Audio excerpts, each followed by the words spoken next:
Yeah, so first of all, I'm Leaf. I'm the chief editor for PlayStation Galaxy. We've been in the industry for 2 years now, but we were in hiatus for about a year, but we're back now, and we've been in the publication for a month now. We're Hmm. mostly covering PlayStation games and anything PlayStation related. Um, Hmm. so yeah, first of all, can you tell us something about yourself that you have not yet shared publicly? Something like a trivia about yourself. I used to be a gospel choir director. Oh wow, that's interesting. It, yeah, my 19s and my 20s, late teens and 20s, at my parents' church back in Northern Virginia. Hmm. Um, I used to be a gospel. I was in the gospel. I was in this choir, and then one day they asked me, "Hey, we need somebody to direct one of these songs because our main conductor wasn't there." And I stepped out, and sure enough, I had a natural ability for it. And over the next 5, 6 years, we grew from 9 voices to 45 voices. Mm. And I would conduct anywhere between 4 and 5 songs a service. And there were times where, man, we had that church rocking. So gospel music has always been something that there's a feeling to it that just is amazing. And Mm. to be able to be in the middle of all of these voices and the musicians and to be directing where it all goes, and you learn a song that's common, that folks know, something maybe from Kirk Franklin or whatever, but then I would inevitably always add my own flair to it, my own flavor to it, and we'd basically go off book and it would go someplace different. And it was an amazing time in my life. It was a lot of fun. How long did you do it for? 90 I'm dating myself, 95 to 2001. Mm. And Okay. then and that actually was really one of the seeds of creativity that kind of stayed alive with me from Mm. college, Mm. because I didn't train to be an actor or anything like that, but I always had Mm. a creative thing. And that was one of the things that just stayed very alive with me and kind of made me realize, oh, maybe I want to pursue the creative arts in some way.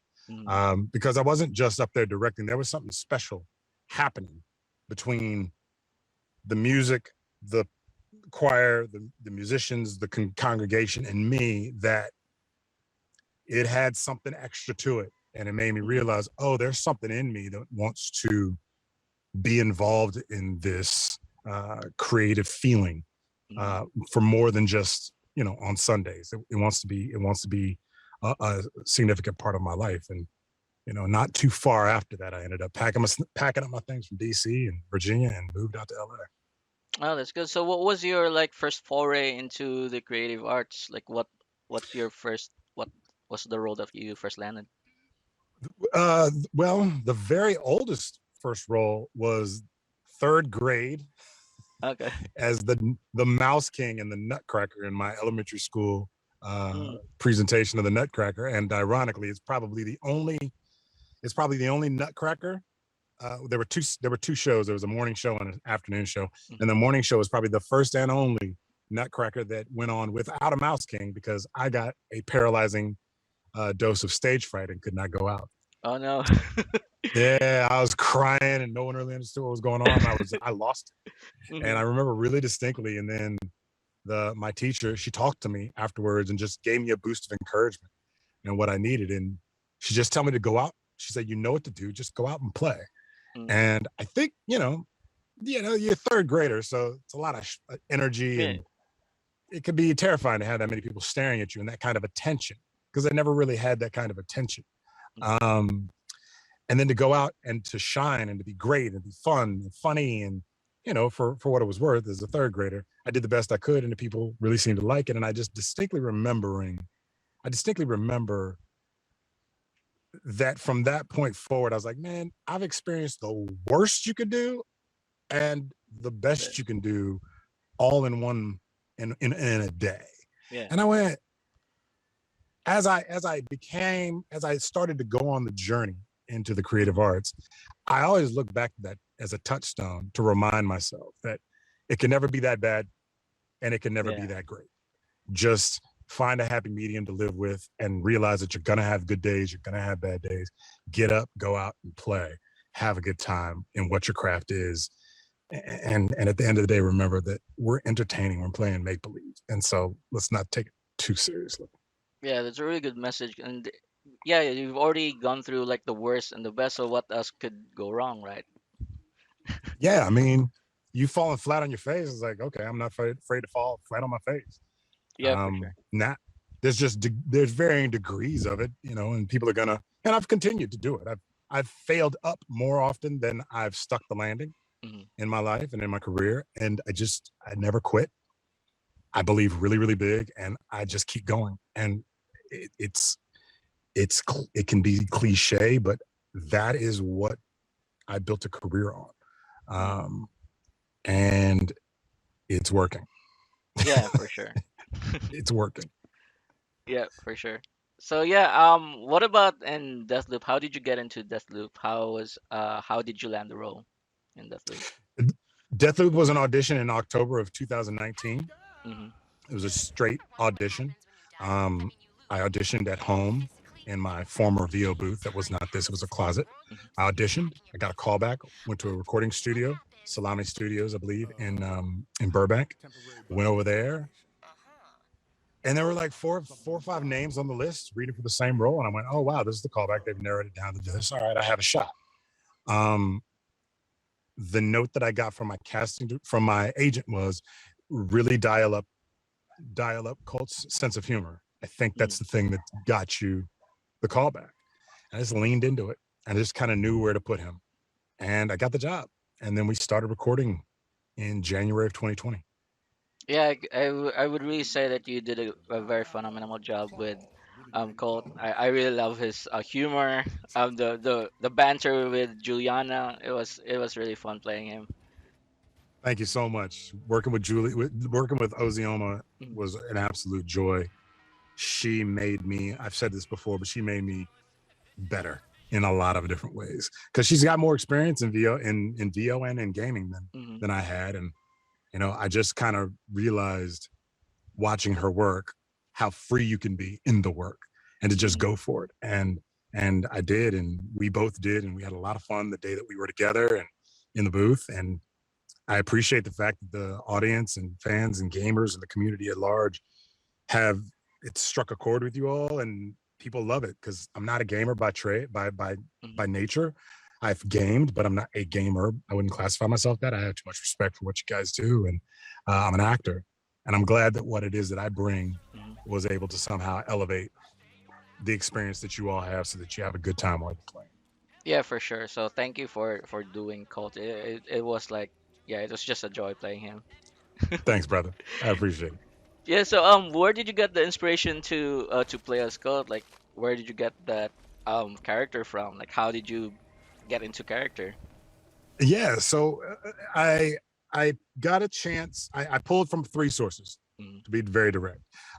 If you've ever seen Any Given Sunday, Mm. that came out back in the early Yeah, 2000s. I've seen that. Um, okay, so Jim Brown Mm-hmm. in that movie was hysterical. Mm. He would get upset over stuff and just fly off at the handle as his character, and I was like, that is brilliant. Mm. And then fast forward, I got a chance to play him in the original theater production of One Night in Miami, Mm. the movie that was on Amazon Prime last year and got nominated for an Academy Award. Mm. I got to originate Jim Brown in that. So I got a chance to live more in him. And there's something about being stoic and getting upset about small things Mm-hmm. and having an overreaction that for somebody like Colt plays very well as humorous. So I pulled from him. I obviously pulled from the great Samuel L. Jackson Mm. and the way he uses colorful language, Yeah. and I pulled the goofiness from Will Smith. Oh yeah, that's a Yeah, pretty good like combination of people. Yeah. yeah, like Will in his transitional days out of Fresh Prince into movies where he was the smart aleck. It's not goofy, but the smart aleckness I pulled Mm. from Will, and then vocally, he's not Colt's not too far away from me. He's maybe an octave down from me. Mm. Um, and we would always, do a playback. I'd hear his line, I'd repeat it, and then I started hanging on to a couple of lines as my way of just, I'd repeat that line enough times, and then he would just drop it in, and Colt would come alive, and we'd start playing. Yeah, that's pretty cool. Yeah, I do see the hints of like a Will Smith, Samuel L. Jackson in it, but yeah, it's pretty cool. You've Thanks. definitely like added your own flavor to it as well. I appreciate it. You know, it's funny because the games that I have played, I've played Devil May Cry, Mm, the first two in that series, and then Tiger Woods and some NCAA football. That's about the deepest I've ever gone mm, on games myself. But my mm, nephews are deep into games, and I've watched some of them, and there's some that really stand out. I'm like, this is great. I had Metal Gear Solid mm, 2, and I played that. I was like, this is great. I love this stuff. And I realized, you know, if you, because all I got is my voice to mm. convey the story, I realized that I have to really embody the emotion and the sarcasm and have to amp it up a little bit more than normal so that it bleeds through everything, all the activity that's going on, bleeds through to your attention, because your attention is on staying alive and playing the game, right? Yeah. And accomplishing your mission. Mm. And I just wanted to make sure that what I did just kind of could cut through some of that and give the game a little extra something where you could enjoy yourself that much more. Yeah, for sure. So, Yeah, it's a very wonderful game. I reviewed the have you game. played it all? Yeah, I Have you reviewed. played it all the way through?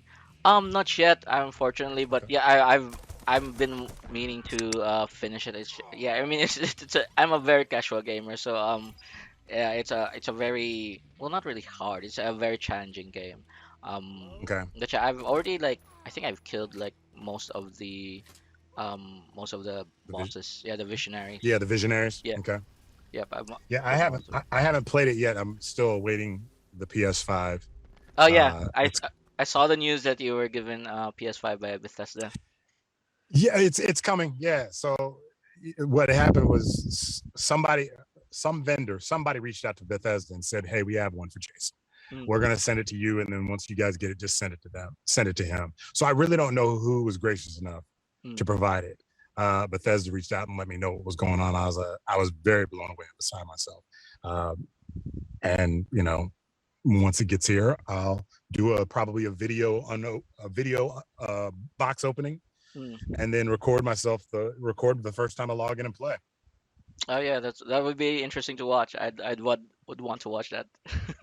Yeah, yeah, and I'm quite sure that everybody's gonna probably log in as Juliana and try to kill me as fast as possible. Yeah, that would be interesting. It's gonna be Imagine if great. Ozuyama was also playing and then she would play Oh, as Julian. well, see, amazingly enough, yeah. So there's another reviewer and that has a Twitter handle PS Ready, Mhm. Jimmy Champagne. They happen to have a spare one at their office, and was able to connect him and Oz together. And he's sending her one. He's sending their pending. He is sending her their spare so that she has one as well. So Mm. she may log on and kill me. Yeah, that would be I interesting. think we'll probably we'll probably contact Arcane Hmm. uh, before we actually log on and make it like try and make it into some kind of mini event Yeah, for the gamers that are out there. That'll be fun to do. yeah, that'll be fun. I'll definitely keep an Yeah, eye on that one if that happens. yeah. So yeah, I also saw that you played Doomslayer in Doom. So how different was that role compared to your role in Deathloop? Oh wow, it couldn't be in the same way that I go back to the Nutcracker. Hmm. You got one performance that was one thing and another performance that was a completely different thing. Hmm. Doomslayer had maybe 5 to 10 lines Hmm.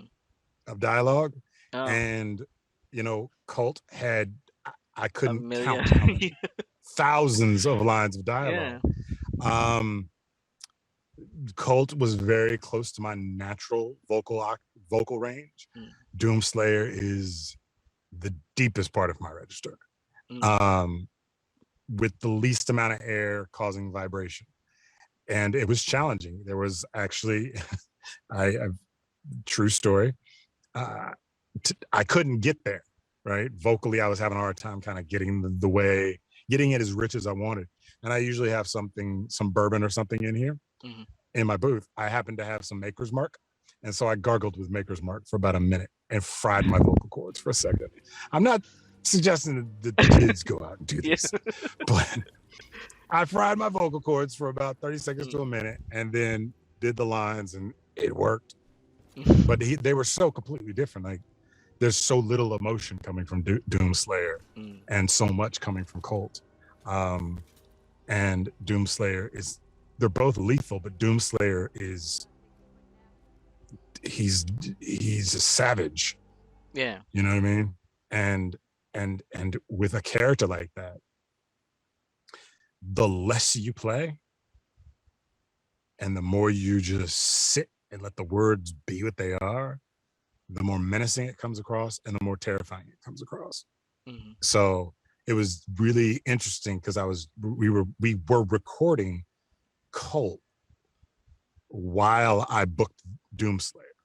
Oh. And so I was I had to let go of Colt and figure out who Doomslayer is in a quick moment. Mm. And then we did it and it worked.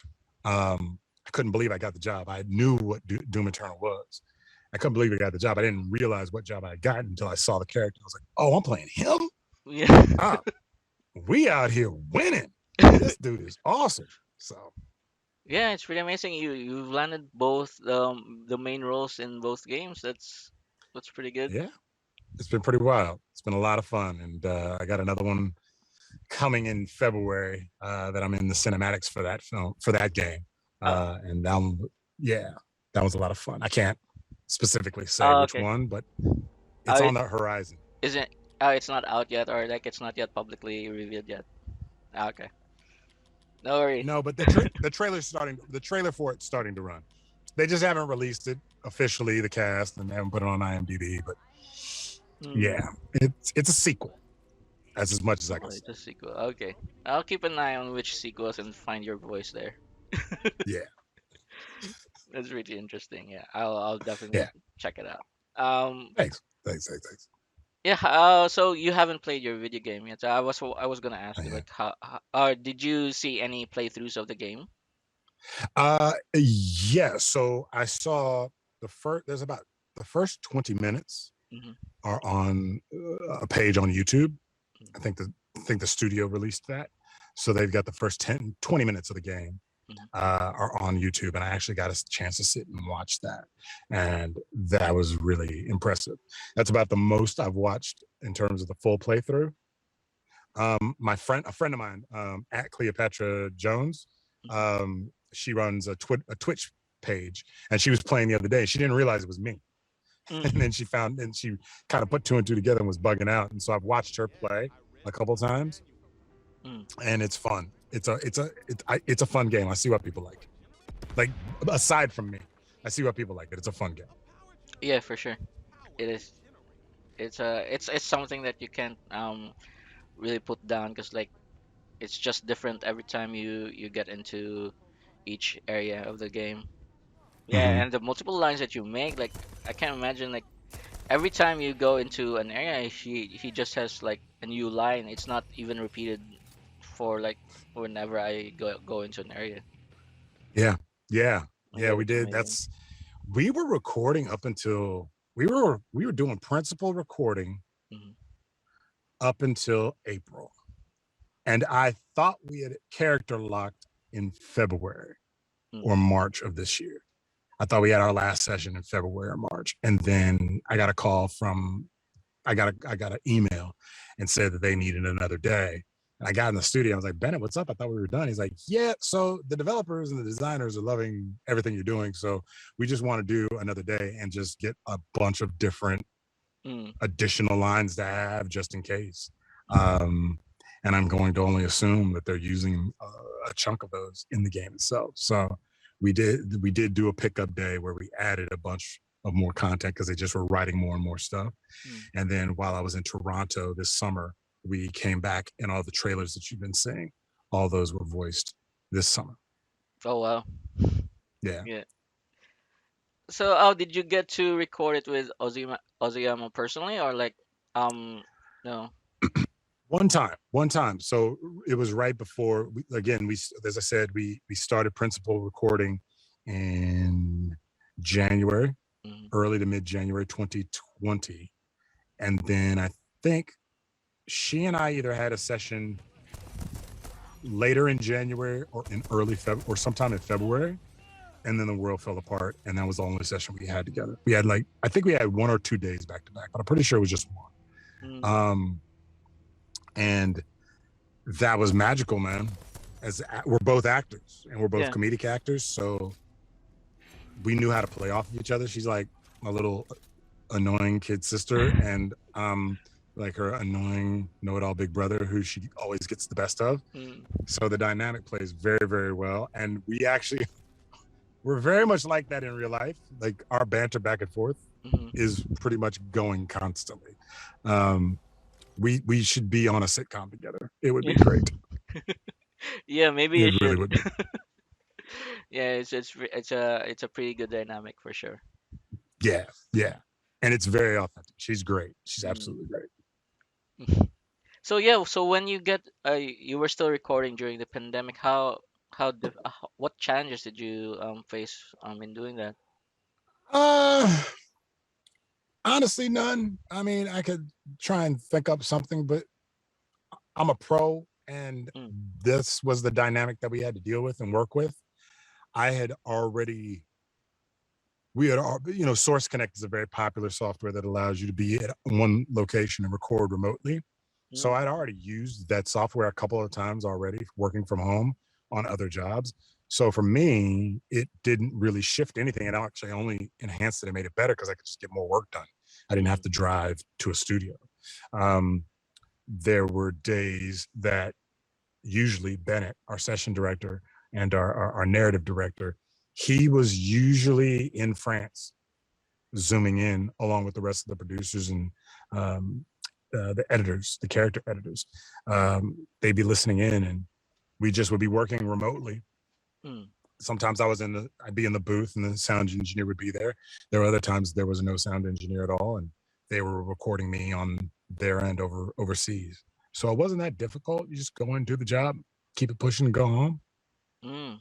Did Wasn't you wasn't too difficult. did you also need to do mocap, or was it just all voice line? No, we did not. So they were originally planning to do their original vision was to have whoever they cast as the voices Mm. do all of the mocap. But they did the mocap all in Sweden, Oh, okay. and all it was all they had, because of travel regulations, they just couldn't pull it off. So they have a one or two gentlemen overseas that uh, Mm. did all the mocap for them and the performance capture. Um, and we just did the voice. I would have loved to have done, at the very least, his facial rec. That Mm. would have been a lot of fun to do a performance capture. Yeah. Um, I've taken some mocap classes. Mhm. Um, I could easily fall into mocap. I've got a strong improv background and space work where things aren't there. I'm really good at, but I also see how I could fall into it could become like a bread and butter. And my intent is to have a thriving on-camera career and a wonderful voiceover career. Um, there will probably come a time where I will do mocap, Mm. but it will be in this way where I'm the lead of the project. They're going to throw me in the suit, put me in the box, and we're gonna go to work and be directed in what I need to do. But it wasn't something that I wanted to like work my way up through the ranks Mhm. doing. I knew I didn't want to do that. I've done that before on other things. I was just like, nah, that's for younger folk with good joints and Mm. good knees and backs. And I just decided now this wasn't be for me. Now the game I can't talk about, Mm. they did facial capture on that. Oh, and So yeah, you did. that was a lot of fun. Oh, okay. It's fun. It's a lot of fun because it's you. I mean, Yeah. it's you. Um, I'm friends with Troy Baker, and he was telling me he's done full on mocap before, Mhm. and he said it's an experience as an actor. He said it's one of the most liberating and fulfilling experiences he's ever partaken. because it's all your imagination. And at the end of Yeah. the day, that's kind of what drives being an actor is your vivid imagination. So I'm sure I'll do it soon. I'm sure I'll do it soon. It has to be the right thing. Mm, yeah. So if you were to land the next voice acting, what were you trying to pursue? Oh Like a wow. game? Uh, uh, I don't know that I know enough about the games that are out there Hmm. to say. I would the Deathloop 2, Yeah. the Revenge of Colt, Yeah. where the roles are reversed Hmm. and I'm chasing down Ozioma and sniping her. That would be fun. Um, yeah, I don't honestly. I'm a Marvel game.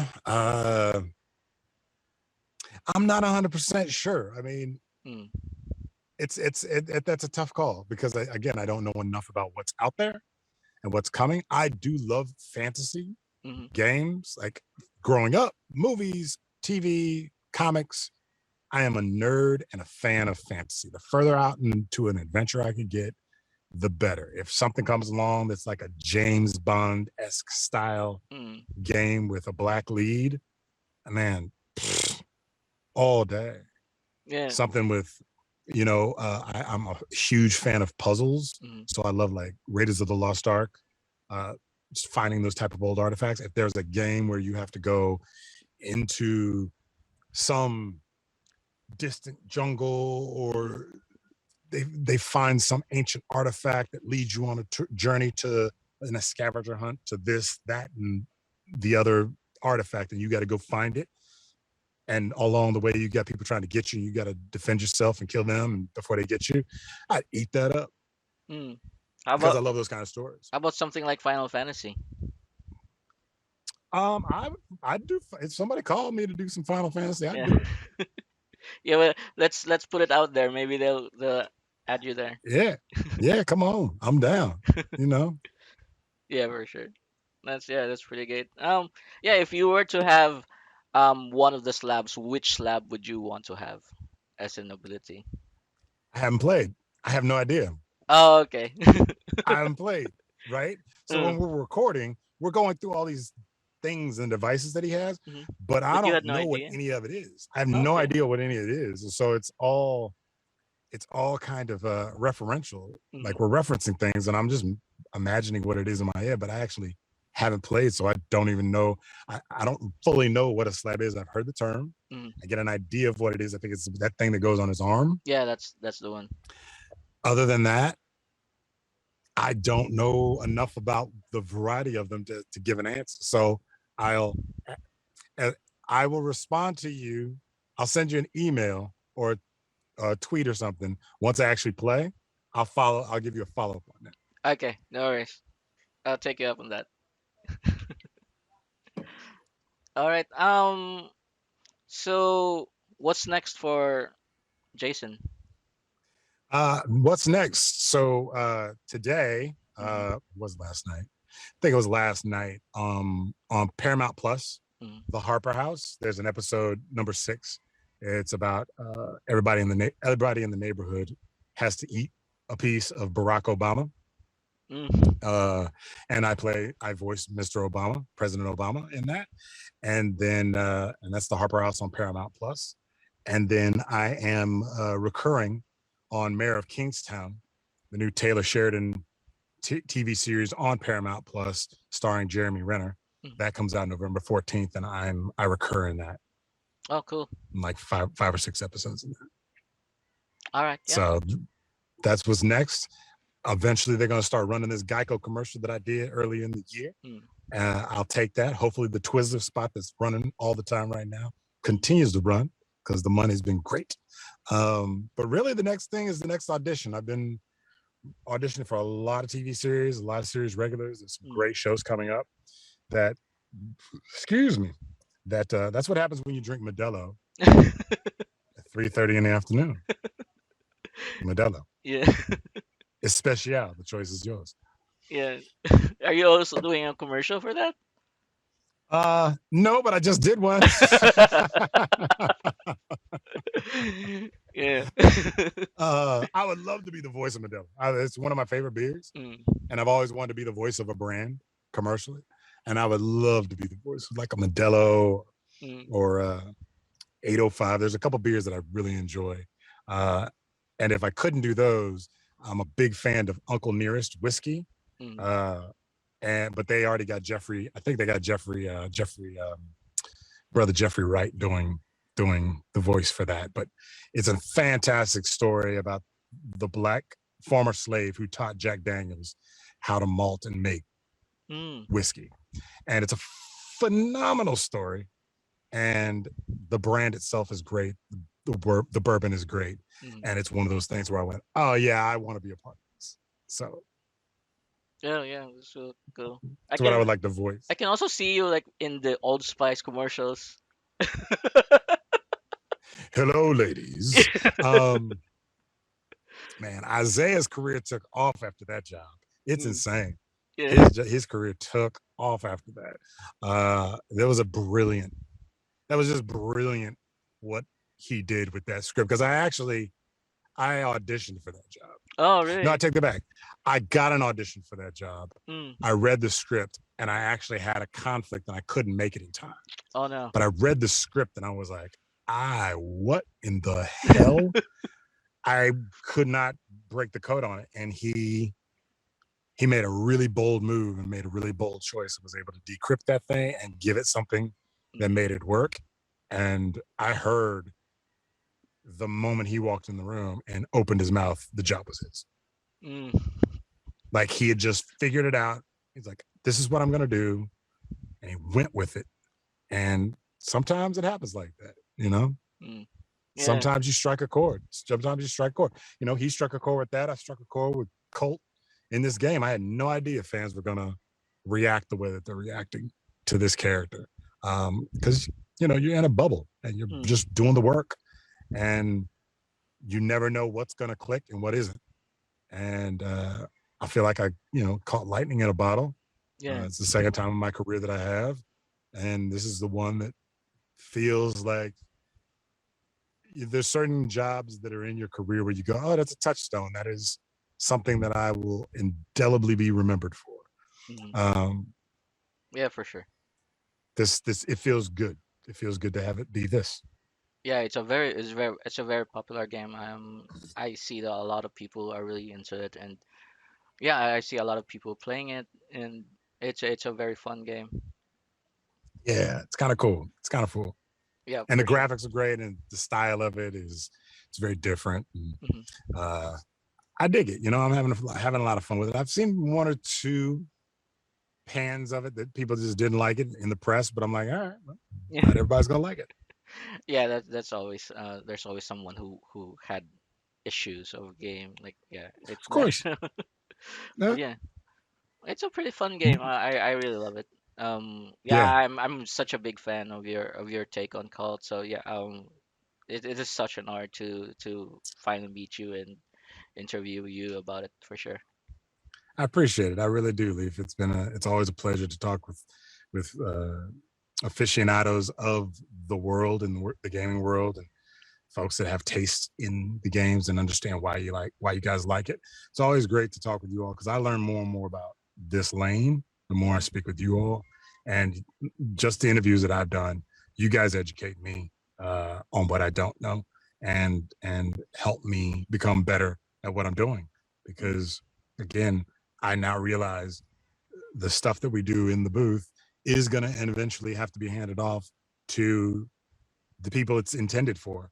And so you want to give them everything you've got. You want to give the job everything you've got and hope that it lands in the right way where you guys become fans of it and enjoy your experience because it's far more immersive than TV or film ever will be. And I didn't really fully understand that until this experience. So I thank you guys. Thank you. yeah, you're welcome, and thank you for giving us Cult. He is just one of the most fun characters I've ever played as in a game for I sure. dig that. That's what's up. That's what's up. Yeah, for sure. So yeah, if you were to say what is your favorite PlayStation game besides Deathloop? Favorite PlayStation game besides Deathloop? That's a toss up. I I really did enjoy Devil May Cry, the Mm, very first one. That's the first video game I played beginning to end and beat the boss. mm, It's the first PlayStation game, and it's an older title, but I loved the world. yep. Um, and I really enjoyed the world, and I ended up buying like the next two in the series. Mm, Um, and then NCAA football is always fun because I'm just an NCAA football nut. mm. I love the sport, but Tiger Woods golf actually made me a better real golfer. Oh, really? Yeah, because I didn't understand pin selection. Like, how do you select which club? Mm, Like, and when you're elevated above the hole or below the hole, what club do you select and how do you do it? How do you swing? mm, I played that game for the better part of 4 months during the wintertime when it first came out and went out to play a couple rounds in real life. And I was dialed in on what was going on the course. And I was like, oh, for example, and normally I would reach for my 5 iron, mm, but I realized, no, I need to grab my 7 iron because I'm strong and I can hit the ball pretty far. I need to go up in loft to get the ball to where I wanted to go. Otherwise, I'm going to overshoot my mm. goal. And all of that came from me From the game. playing the game, and it shaved like 12 points off of my game. I mean, I used to shoot like crap, but it Mm, shaved 12 points off my game and dropped me. I was in, I think, the high 90s, and I dropped down into the 80s mm. just by doing that. And I went, oh, wow, oh, okay. Tiger Woods golf, PS 5, 4. I think it was two. That was the three or four. I was Mm. like, okay, let's go, PS. Let's go, PlayStation. Yeah, for sure. Like most of the sports games right now are very technical in terms of the mechanics. Like it Yeah. almost feels like it's the real thing. Yeah, I mean, they're modeling it after all the Mm. digital modeling is off of real players. Yeah, for sure. They're getting real athletes to play. They're getting real football players in all those football Yeah, for games. sure. And the golf and the boxing and the MMA, all of those games, those are real athletes doing that stuff. And most of them were Division One. They were mostly Division One and Division Two athletes, Mm. Division One and One AA. So you're getting the real deal when it comes to some of that stuff. And if you're athletically inclined and tuned in, it can impact your intellect about how you play your own individual sport. Mm. Yeah, for sure. Yeah. Yeah, So that's stylized like that. I'm interested. yeah, for sure, for sure. Yeah, for sure. All right, so where can people find you in social media if they wanted to follow you? If you wanted to follow me on the socials on Twitter, it is Jason Kelley _JK. That's Jason KELLEY _JK. And then on IG is JasonKelley.JK. Those are the best two places to find me. Yeah, those are the best two places. And Twitter's the easiest place to kind of communicate with me. Okay, no worries. I'll follow Yeah, you on Twitter and Instagram, probably. for sure, for sure, for sure. All right. Yeah, I think that's all the questions I have for you now. Okay. So yeah, thank you so much again for gracing us with your presence into Too kind. in yeah, and Stop. having us interview you for sure. Oh, thanks for having me, Leaf. I wish you guys the best and you have a good weekend. Yeah, you too. Thank you so much. All right, Red. All right, we'll talk soon. Yeah, talk soon. See you. See you. Bye Yep. bye. Bye.